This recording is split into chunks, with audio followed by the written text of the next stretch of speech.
Hello friends, SRH food சேனலின் அன்பான வணக்கம். ஃப்ரெண்ட்ஸ், இங்கே பாருங்கள், சிக்கன் கிரேவி தான் ரெடி பண்ணியிருக்கேன். ரொம்பவே நல்லாயிருக்கும் ஃப்ரெண்ட்ஸ்.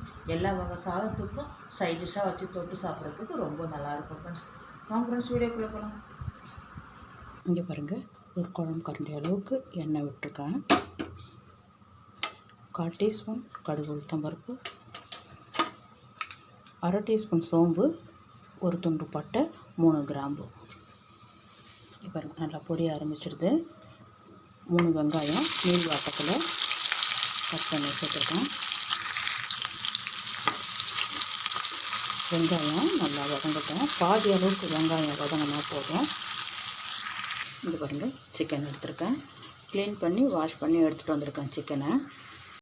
இங்கே பாருங்கள், கொஞ்சம் கருவேப்பிலை, 1 டீஸ்பூன் இஞ்சி பூண்டு பேஸ்ட்டு, 1/2 டீஸ்பூன் மஞ்சள் பொடி. சிக்கனுன்றதால கொஞ்சம் மஞ்சள் தூள் கொஞ்சம் கூடுதலாக. ஒரு நிமிஷம் நல்லா வதக்குங்க, பச்சை வாசனை போகட்டும். இஞ்சி பூண்டு பேஸ்ட்டு இது பாருங்கள், நல்லா வதங்கியிருக்கு. இந்த டைமில் இங்கே பாருங்கள் ஃப்ரெண்ட்ஸ், சோம்பு 2 டீஸ்பூன், ஜீரகம் 1, மிளகு 1, ஒரு கைப்பிடி வேர்க்கடலை, 2 முந்திரி, ஏலக்காய் 1 எல்லாமே சேர்த்து நல்லா அரைச்சிருக்கேன் பாருங்கள். இதை அப்படியே வந்து இதில் சேர்த்துடலாம்.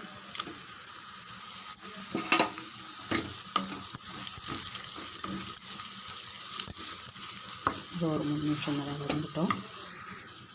இது பாருங்கள், நல்லா வதங்கியிருக்கு. மசாலா விட்டு எண்ணெயே திரும்பி வருது பாருங்கள். 2 தக்காளி நல்லா நைஸாக அரைச்சிருக்கேன்.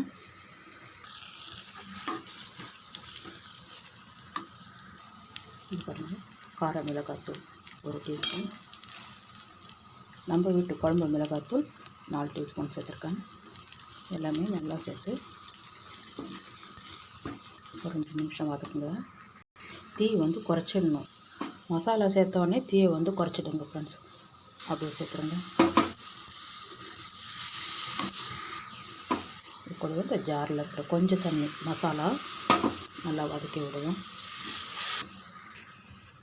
செஞ்சு பாருங்கள், மசாலா பொடியை 50 கிராம் தயிர் எடுத்துருக்கேன். கூடுதலாகவே இருக்குது. இதுவும் சேர்த்து நல்லா கொஞ்சம் கலந்து விடுங்க. மசாலா நல்லா செவர வதங்கட்டும். இது பாருங்கள், நல்லா எண்ணெய் திரும்பி எடுத்து பாருங்கள். இந்த டைமில் நம்ம சிக்கனை எடுத்து சேர்த்துடலாம்.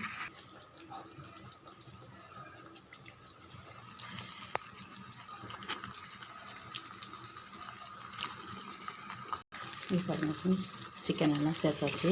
நல்லா இந்த மசாலா கூட இந்த சிக்கனை சேர்ந்து இன்னும் ஒரு 5 நிமிஷம் வதங்கட்டும் ஃப்ரெண்ட்ஸ்.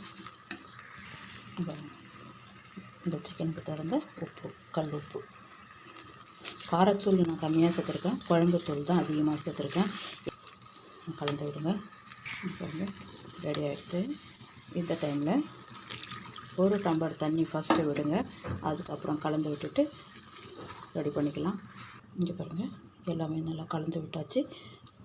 இந்த கறி முழுகிற அளவுக்கு தண்ணி வச்சிட்டா போதும். இங்கே பாருங்கள், அப்படியே மூடி வைங்க. ஒரு 1/4 மணி நேரம் நல்லா கறி வேகட்டும். கிரேவி ரெடி ஆகிடுது. இந்த டைமில் கொத்தமல்லி, கருவேப்பிலை கொஞ்சமாக சேர்த்து நல்லா கலந்து விடுங்க. இந்த அளவுக்கு திக்னஸ் இருந்தால் போதும். சூடு ஆறிடுச்சுன்னா இன்னும் நல்லா திக்காகவே இருக்கும். சூப்பராக இருக்கும் ஃப்ரெண்ட்ஸ். வாங்க ஃப்ரெண்ட்ஸ், சாப்பிட போகலாம். பாருங்கள், ஸ்டவ் ஆஃப் பண்ணிவிடுங்க.